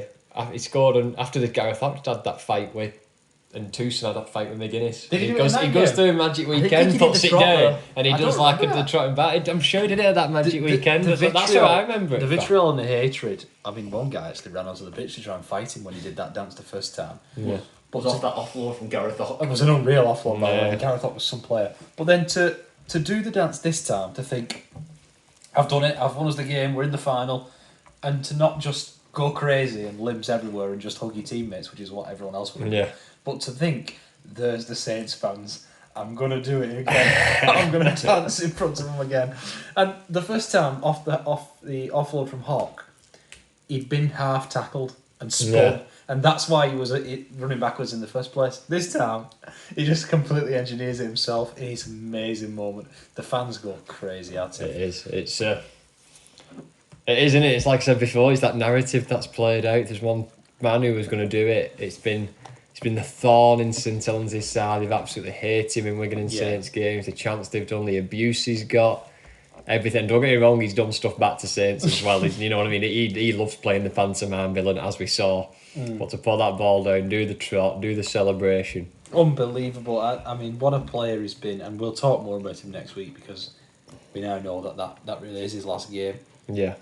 But just an outstanding career, an outstanding individual, and also a great team player. And to do that, and to have that moment, well, you'll never forget that, will you? No, Bowman would say serendipity, I think, to that moment. It was written. That's how we. That's what we market the league on. Yeah, Moments moments like like that. Moments like that. Games Exactly. games still being decided on the sheer talent of a player, and just the will to want to get over the line. I think Definitely. that is the fitting way to determine a match winner, to determine a finalist, and yeah, that's how we should be advertising the game. Things like that, things like Dom Young's try in the World Cup last year. Yeah. Some of the outrageous finishes we've seen from Miski and Makinson and people like that. That's how we should be advertising the game. Yeah, and all 100%. the whole big hits thing. Obviously, that's nice, and we kind of still gone into a bit of a habit of advertising the game with biff and with shoulder charges and headshots and things that would nowadays get red cards and bans. Yeah, But I actually think we should be showcasing our incredible players, definitely. Yeah. our incredible offloads, our incredible diving finishes. These moments like where you just will your team into a grand final. That's how we should advertise the game. 100%. This game had a bit of a kind of feel to the grand final a couple of seasons back when James Graham and Sean O'Loughlin, you knew one of them, Yeah. unfortunately, two greats of the sport. One of them had to kind of go home unhappy. We had Sam Tomkins and James Roby in this game. We knew one of their careers was going to end along with this game, and not in the best way that Not I would have done. not mentioned as much for obvious reasons, but Mitchell Pearce and Lou Mackay-Scarisbrook as well. Yeah, Both have had fantastic careers, and would have both been worthy of this build up themselves. Yeah. But obviously Roby and Tomkins are the ones that get it because they deserve it off the back of their careers. Yeah. Yeah, I'm with you on that. I think know- we've got to pay tribute to James Roby, especially. Do you know what I was really impressed with Roby watching this game? Catalan fans are obviously over the moon, they're jumping onto the pitch and whatever. I mean, Jenna Brooks is doing a bit of an interview with James Roby and saying about what he's done. He's thanking his family, thanking his wife and everything like that. And there's one bit where he looks around at the Catalan fans going mad, obviously, in France, where we know we're trying to develop the game. And he just said, you know what, he went, this is good for rugby league, innit? Yeah. And I thought that moment there sums up James Roby to a T, doesn't it? He's in that moment there, absolutely heartbroken. Would have envisioned and dreamt of his career finishing on the drive for 5, then lifting the trophy, you know. It would have been the fairy tale finish. Fairy tale finish. It's not happened, and he still has the humility and humbleness to kind of look around him and just say, you know what, this is good for rugby league, and see the bigger picture of it. Absolutely fair play to James Roby. Fantastic career, fantastic memories that he's given those fans. And he just seems like a good bloke. Yeah. Well, he does. And when he's had these conversations before about this being his last year, I know he's had these conversations before, he just seems like a good bloke. Yeah. I met James Roby at a sportsman's dinner we did it for my uni rugby team, and it obviously paid me as a Wigan fan back to speak to him and his knowledge about the game and the stories he was telling and just his general how he conducted himself with everybody. You listen to him, just James really nice talk guy. about him as someone who doesn't study rugby or like it, but when you watch him, one of the greatest of all time. Yeah. Yeah, apparently he's not. He's not. I don't think he's going into coach or anything after it. Because I don't think he's just bothered. He loved playing it type of thing. But yeah, we talk about how Sam changed his game. You consider the same with Roby, who was an impact sub. Yeah. Who worked with Cunningham. And spelled in there, and he was explosive from 9 and ran and speed the ruck up, all that, and get momentum. To then develop into this 80 minute. Big tackles, big work, organiser, everything. And still have a bit of a running game. If he sees bodies on the floor, he goes every single time type thing. I actually find it mad that he didn't win a Man of Steel in the Roby that we see now in the last 10 years. Yeah. He won a Man of Steel when he was actually a bench player. Yeah, but he's has he got the record for the most dream teams? He's certainly got a lot of dream team votes for the Roby we see now. Yeah. I think probably his only regret will be internationally. Didn't play as much as perhaps he could have done him. But I think that was also a testament to him playing through injury for St Helens. Yeah. And the amount that he gave to his team and to his teammates and to his town. Definitely. Almost stopped him from playing more for England. Yeah. Well, that wraps up that section. We're going to come back and we're going to preview the grand final a little bit. We've got a little bit of what happens next for us. And a few more games as well. A few more games have happened. A few more games to talk about. Different competitions. Very quickly. And we're going to talk about Wigan's awards and some news from the club in the last few weeks. So thank you very much and we'll be back shortly.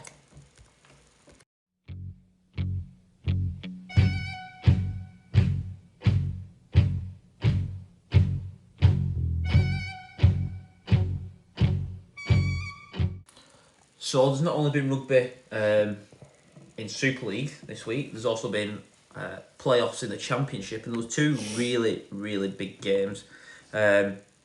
We both predicted.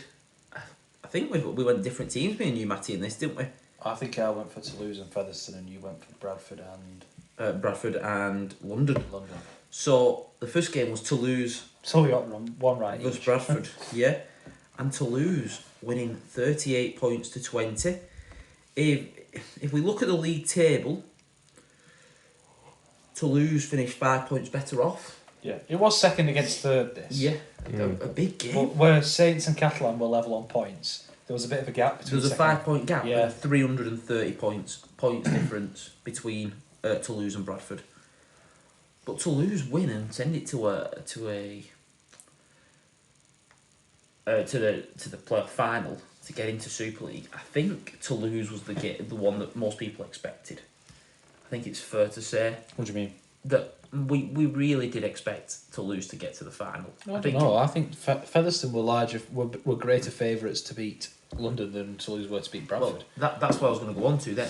But the real big upset was Toulouse versus London. Oh, you mean we were expecting Toulouse to beat Bradford, but we were expecting Featherstone to win more? Yeah. If any upset was going to happen, people thought it would be Bradford. And I think most people were expecting a Toulouse Featherstone final. London were in danger when this fella come in. This was what I was going to say. From London making the coaching change early on in the season, they had a really, really poor start to the season where they were battering off Toulouse, battering off Featherstone. Won in the Challenge Cup, got lost to York, then lost to York in the Challenge Cup, and out of the first 6 games, I think they only won 4 in the league. Sorry, I'm wrong though. They also lost 3 before that. They had a really poor start and didn't look like they were even going to make the playoffs. And they made this change in coach, brought in quite a few big names who played on the weekend, and overturned a Featherstone side that not only won the league, they won the league by 12 points with a points difference of 784 in the positive. Yeah. Over 27 games. Only lost 2 games. didn't Only lost 2 games. One was away at Halifax and one was... One was Halifax and Sheffield? one was Toulouse at home. Oh, Toulouse. They were the dominant side this year. They won the league with about 4 rounds left, didn't they? I think people were convinced they were going to come up. This was the one. We were convinced they were going to come up. This was the one. This was the year. They've been to the playoff final many times. They lost to London in the playoff final when they came up. Then they lost the next year to Toronto. Then they lost in the semi-final last year. They didn't even make the final. They lost to part-time Batley. This game, it's a strong side that Toulouse had. Chris Hankinson, Joel Lewa, what's his name? Mark Carella, Jonathan Ford. It's a side of a lot of Killer Dakins. Yeah, of players that have been in and around Super League and the NRL in Leigh Lewis terms. NRL Grand Final. NRL Grand Finals. And it was an implosion. Do you remember why he started on the bench in that Grand Final? He ran out and got a sparkler in his eye, didn't he? Yeah. And then there was a confusion over whether it would count as a sub because it happened pre-game and they swapped him pre-game. It didn't count as a sub. It didn't. In the end. They asked Cameron Smith, the Melbourne captain, didn't they, about how it would go. They brought both captains together. Were they playing They played the Storm in the final. No, they played the Roosters in the final. Canberra played the Roosters in the final. James Tedesco scored. Yes. Sorry. It was that whole 6 again thing. But this was an implosion. Maybe it was the semi that he got. Yeah, I think it was. Definitely, I remember Cameron Smith being dragged over. But this was an absolute implosion from Featherstone. If you didn't watch the game last night, it was on via play, and that's ending as well. By the way, yeah, has the company gone bust? No, they're just not doing it anymore. British Sports. Yeah, so it's a real shame. There's a pretty good team that work on that, and so hopefully they find some work somewhere and somebody can stay involved in the game. Well, hopefully someone can showcase Championship rugby because there's been some belting games on there this year. Yeah, Championships, Monday night rugby as well. Championship's got some great quality on Monday nights. How gutting must it be for the Featherstone fans? You've won the league with with 4 games to go. 50 points. 700 odd points games. Difference positive. It's like I if there's one year when you think it's our time to go up, it's got to be this one, and you've fell in the semi-final. I can't remember when it was that we mentioned so gutting. I can't remember when we mentioned it, but do you not think you get into a bit of a formality then that they'd won it so early? You're just waiting. I think they've had 4 weeks of waiting, haven't they? And actually no yeah. kind of competitive games or that mean You're just anything. waiting to get to that game, and it's a long time that. It's for. How would you just keep waiting? We talked about it a couple of years ago. Last year, sorry, the top 4 was set, and people started resting players and waiting for the playoffs, and we probably were negatively impacted by that. But this year, Wigan, Saints, Catalan, Lee Hook, you've all just played till the end. You just kept playing. Yeah. There was no tactics behind resting players. Well, Featherstone had that issue. Toulouse didn't. They had to keep winning. Yeah.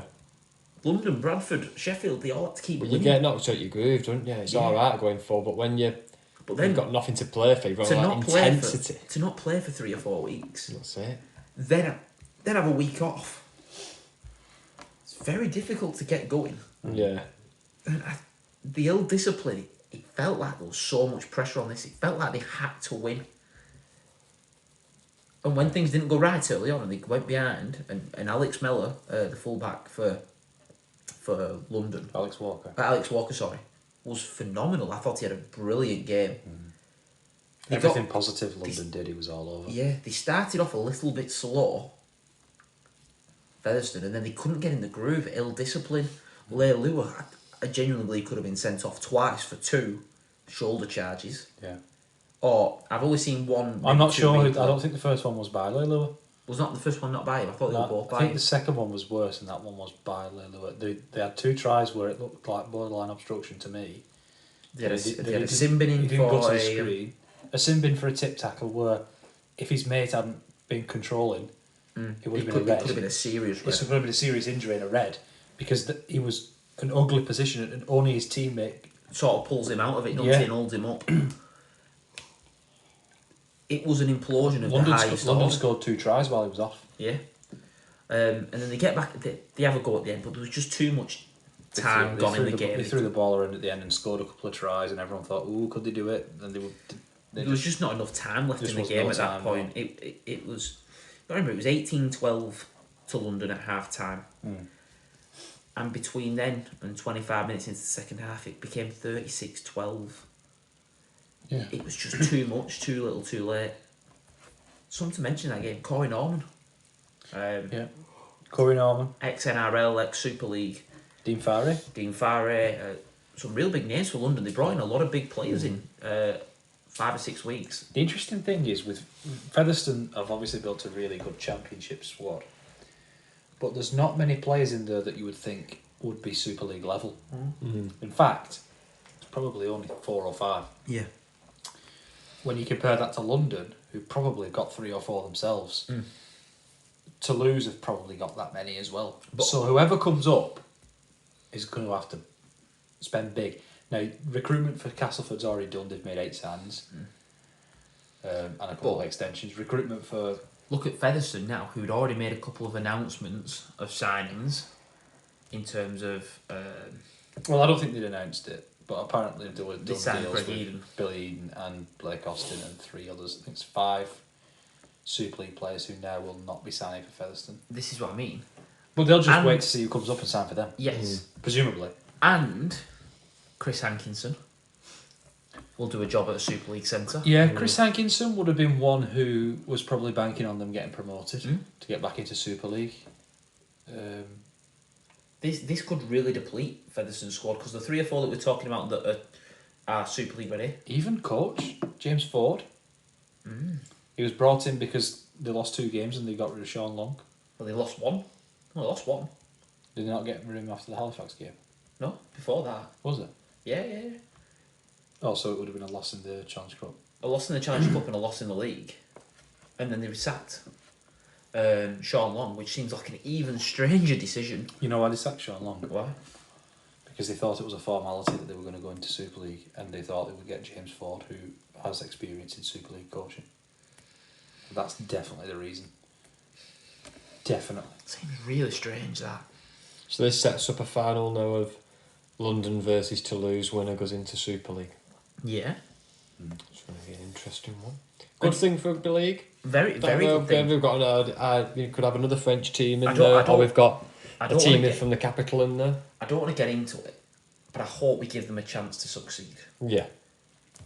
I hope we give them a chance to recruit. I hope IMG looks at it and doesn't look for them to be successful straight away. Well, IMG come in next year, don't they? Yes, Start and next they've year. actually announced that they're going to release the ratings Yeah. this week. If I was going to guess, the ratings for both of these clubs, they will both be B grade clubs, and I think they would probably be close, if not in the top 12. I hope they get some guarantees so they can build a squad for the next 5 years rather than trying to build a squad to stay up this year, if that makes sense. Yeah. I don't...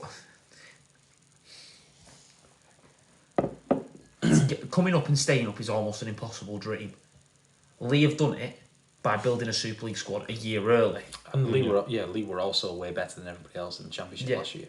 because they had to build. Because They had to bring in Charlie. We've had this conversation though. We've had this conversation many times about Lee. They need a chance to stay up. Why Lee didn't yo-yo? Now, a little bit of Wigan news. Sorry, I should ask actually. Who do you think for that final?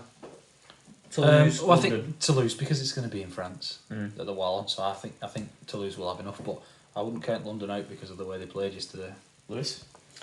Yeah, I'd probably go Toulouse, but like I said, I'm not really bothered. I think either this guy, another French team who are very good for the league, and I think a team. I'm one of those, and I know people disagree. People say they've had the chance before, but like you said, I'd like to see them have some time. It feels if we more want stable, our though. game to expand, we need a successful team or a team In London. at the top, in the top of the division or the rugby league, the top of the league of rugby league. I wouldn't have minded. in the capital. I wouldn't have minded keeping Wakefield up and promoting them both. But it's too late for that now. It's Yeah, too late for yeah. that now. Yeah. Now, Wigan news, a lot gone on this week. So let's start. Both wheelchair teams into the grand final, the respective finals. We spoke this about week. it last week. The reserves had got through, and it would have been finals day on Sunday. Finals day on Yeah. Sunday. in Manchester. We were hoping the first team would join them, and they did. Win at London Roosters. So both of them are in the final on Sunday. It's Manchester, isn't it? Yes. So It's Manchester Basketball Centre or something. It's a basketball place. in I'll Manchester. try and get over to have a watch of that. Sorry. Obviously, the first team has then got into the grand final. The award ceremony this week. Yesterday. A few awards. Young Player of the Year, Brad O'Neill.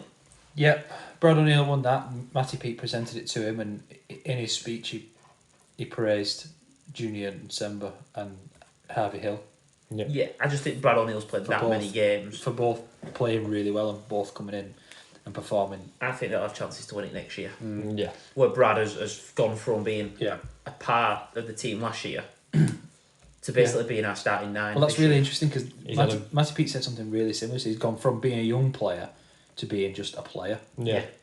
He's had to, I think, Brad O'Neill fill a bigger hole as well, hasn't he? With Powell being out. And getting We've that mentioned injury. before about how much of a young squad we've got. Powell is one of our leaders, and he's in the middle of the park, a bit of an organiser who lets then French and Field do their stuff off the back of him. So Yeah. for O'Neill to come in and replicate that job so well has been.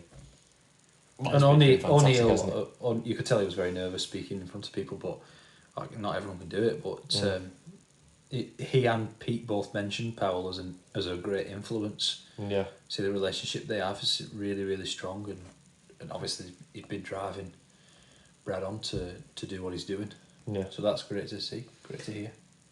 And then a winner of 2 awards. He won the Players Player and Fans Player of the Year. Abbas Miski. Yeah. Yeah. I was a little bit surprised with the Players Player award. Bevan and Jake Wardle were third, and Morgan Smithies was second. And I would have thought that somebody like Morgan might have won it. But yeah, Abbas, only because he missed the first 7 or 8 games. yeah. He was on loan at London. But I think that shows how good and important he's been around the squad, and the fact that players recognise when you work hard and you're supporting the team. It's And the Players Player was put forward by Sean O'Loughlin. It was announced by Sean O'Loughlin, and I think Farrell and Tommy did the Fans Player of the Year award, and they both, in fact, all 3 of them mentioned how great Abbas has been. Yeah. When he's not been playing, like his mood has been the exact same. He's never kicked off. It's been disappointing not to play, but he's never kicked off. He's worked his socks off. He's got his chance, and he's never ever let it slip. And I think for somebody like Abbas to get this chance, because he's been at a lot of clubs, like he said, He said that yesterday. He said, I've been at a lot of clubs and He seems so happy. he's very, very and happy. wanting to stay. He's very settled and he's very successful. And prepared to fight for a spot.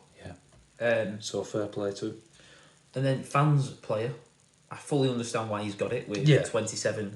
He won four in a row. For Player of the Month. Player of the Month. And they had they inducted a new member into the Hall of Fame, which they tend to do every year.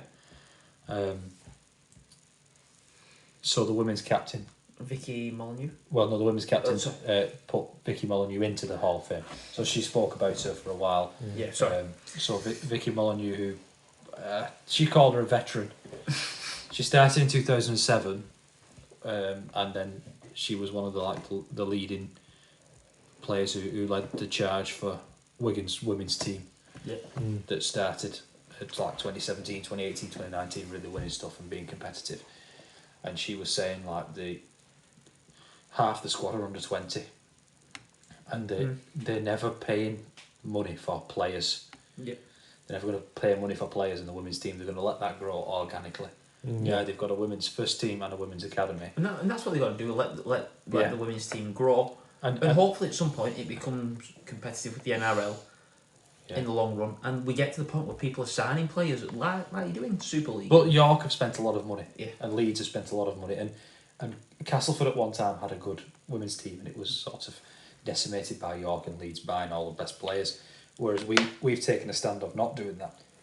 The academy women's team, I think, is massive. Yeah. To have young girls come into a system and be able to do that and replicate it. Yeah. Like I say, if you do it organically and build your roots through your pathways. We're getting better every year. We competed with York in the semi-final. We talked about the first team and how they invested in the academy, and the academy fixes things and builds you for long-term success. And that's what we've done with the women's. Yeah. That's what you need to do, yeah.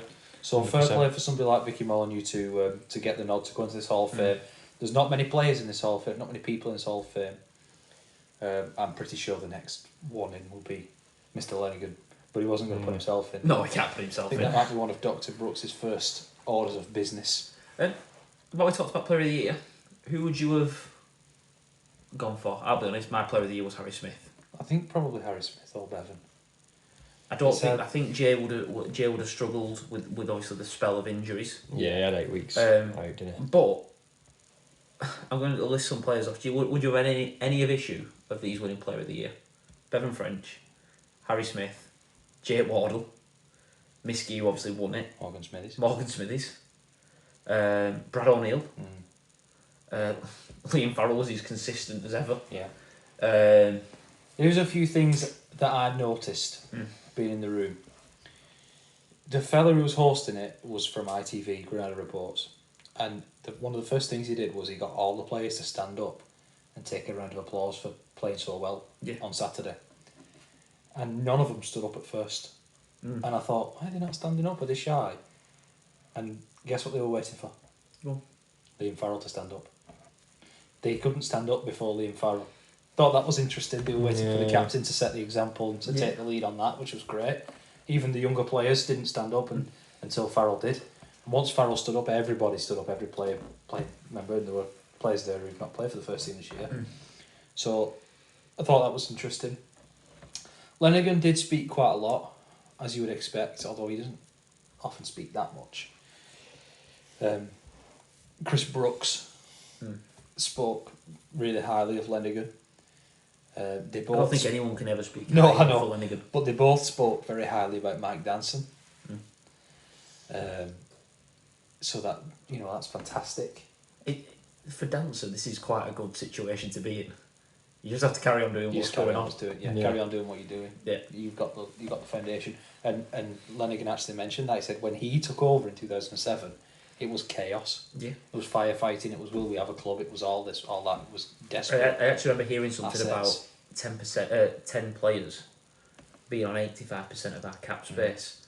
Whereas now, this has been planned for 18 months, this takeover. And if you talk to fans that are older than us, and I've had this conversation with a few about Lenigan actually meeting with fans and saying that we'll never break the salary cap, I'll never run as well, we aren't financially viable. Another thing I found interesting was there are a number of fans who, in 1990 whatever, refused to sell their shares to Dave Whelan, and remain between them 11% owners of Wigan Warriors. Oh. So Mike Danson's not 100% owner. Oh, I didn't know that. He's 89%, and those members meet, I think he said, every year or twice a year, and they talk about absolutely everything, and it never leaves the room.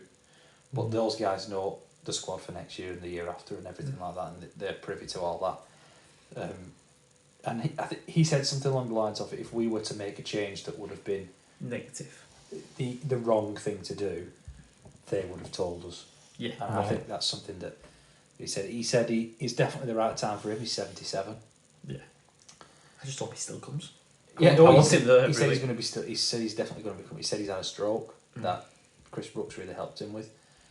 But yeah, he said he's going to be coming as a fan every week, first and foremost, and he's going to enjoy.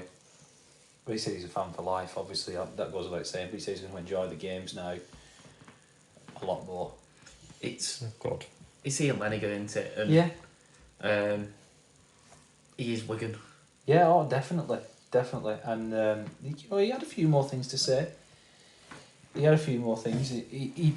said something very interesting. Billy Boston was there, and he loves Billy Boston. I don't know anyone. Everyone who loves Jimmy Billy doesn't. Boston who Everyone watched him loves play, Billy don't Boston. they? Everyone loves Billy I think Boston. he's still a picture of me, and it was my Facebook picture. But he said, this is very interesting. He said there is a player on the current playing staff for Wigan Warriors who is the closest thing to Billy Boston he has ever seen. And he said that Jay Field was the best footballer that he has seen play since Billy Boston. Right, okay. The greatest natural rugby player since Billy Boston. To think about what that actually means. How big is that? That's massive. That's enormous. Yeah. Because he said he'd sat down with Radlinski to make up a team of his best players. I think he said 1 to 17, and this is a video that's coming out this week of all the players that he's been owner of for 16 years. And he said there's 160 odd players that have come through the club in that time. I thought there might be more. I thought it'd be near to 200. Yeah, and 3 or 4 head coaches. And so he'd set this team out apparently, and he wasn't giving anything away of who was in it. Not at all.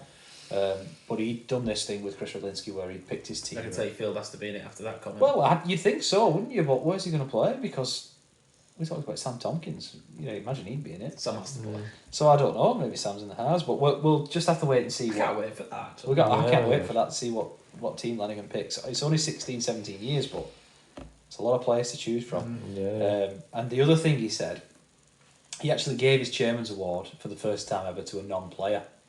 He gave it to the chairman of Open Exchange, who's our principal sponsor. He had to go the fella because he was going to Manchester.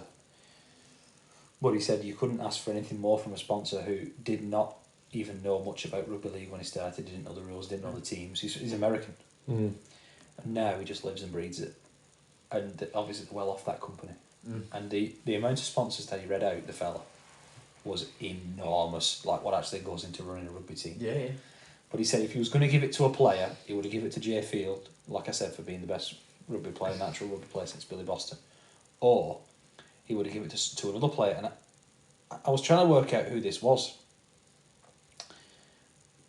And he said something about he's got commendable attitude.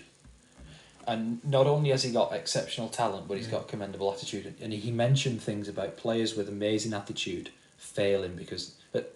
with amazing talent, failing because their attitude isn't quite right. And he said something about like 6 out of 7 of the players that fail, it's not because of their talent, it's because of their attitude. And he said, but this player, ever since he come back to Wigan, his attitude has been absolutely perfect and spot on. And obviously he goes with the talent in his game, and he's been the perfect player to have around the squad. And we're delighted to have him for another 12 months, and that was Ryan Hampshire. And that was a bit of a surprise to me because obviously we hadn't heard Hampshire was going to be staying. Last we'd heard it was, well, Matty Peake wants him to stay, but it's really up to Ryan. And then all of a sudden Lenigan, which he has a want to do in these... He brought Wardle last year, He brought the Jake Walton news last year in the sponsors' dinner, so he has a want to do that. But for him to break that news there and to almost single out Ryan Hampshire from all the players that have played this year, obviously Field scored a lot of tries and set up a lot of tries and he's French and dynamic. miss, But, yeah. but Everything.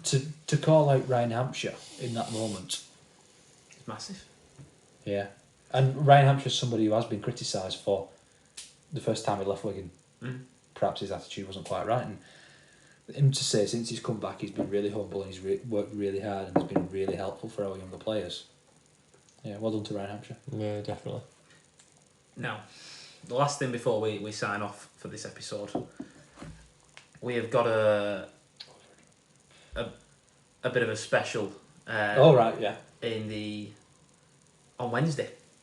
So we've teased it a little bit on Twitter if you want to go and have a look at that. But what we're going to do pre-grand final is we're getting some fans to come and talk about the season and grand final memories. And we won't go into what we're going to ask them, but a little bit of a hype up for the grand final. And then we're going to reach out on Twitter after the grand final to do a similar thing again with a different set of fans to come and talk about how the match went, but have a little bit of a post-season wind down. So keep your eyes out on Twitter for that, and get involved. No, we're really excited. Look, we've got quite a lot of things in the pipeline. There's going to be a lot coming up over the winter.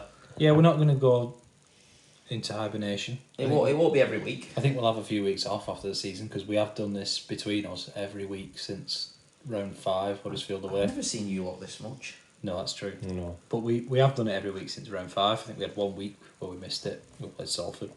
And we were all away or something. But it's been a big commitment and we'll probably have a few weeks off. I'm guessing we'll talk about the England games altogether at some point. Maybe at the end of November. And hopefully there's a chance of some interviews of key people around the game. Yeah, I mean, we might be getting some interviews. We'll tease them. But we'll definitely be hyping those up on social media. Yeah, so keep an eye out. Right, so we won't ruin our preview to the grand final. No. I'm gonna... So tune in for that. I'm guessing it'll be Thursday night when it comes out. Yeah. But we'll see. Let's finish it off. Obviously, we're all going to back Wigan to win this grand final. I'm going to ask you one thought on it. Either were this game's won or the standout man or even who's going to win the Harry Sunderland Award. This game is won through the middle. Yeah. But my pick for Harry Sunderland is Harry Smith. Stole that one from me there. My man, the General. I can see this game being won in a similar style to a lot of our wins, being playing the long game, playing the fitness game, playing that side of it is going to be influential in winning this. And I was going to go Harry Smith, but I think this game will be won with moments of brilliance. And my pick for Harry Sunderland Award is going to be Jay Wardle. Oh, Jay Wardle, yeah. I'm going to say a couple of years ago, I've mentioned this game before with talking about O'Loughlin and James Graham. That grand final was decided by a bounce of the ball. As we all know, sorry to kind of put you back there, but that grand final was decided by a bounce of the ball, and Bevan French was very emotional after that game. Obviously, he was the one who didn't kind of kick it out on the full, get rid of it or whatever. Took to social media saying, yeah, play it on me, like whatever, and very kind of emotional about that.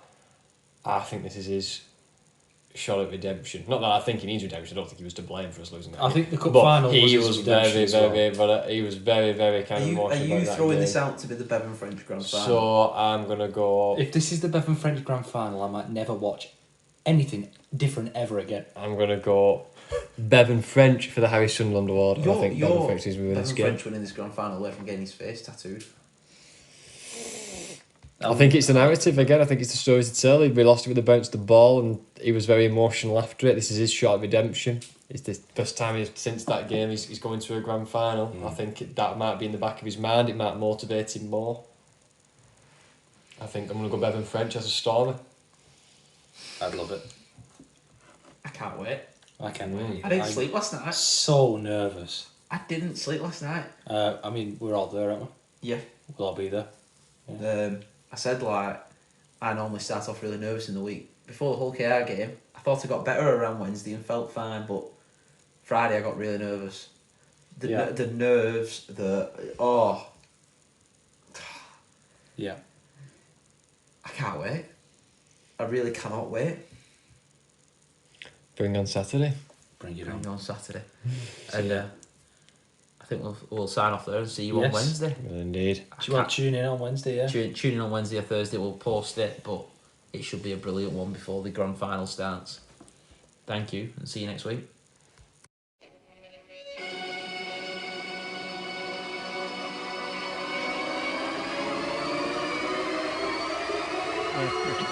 Hi, I'm Tom.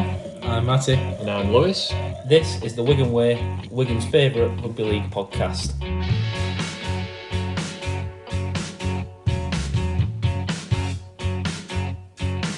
He'll put you in his trap 'cause he's a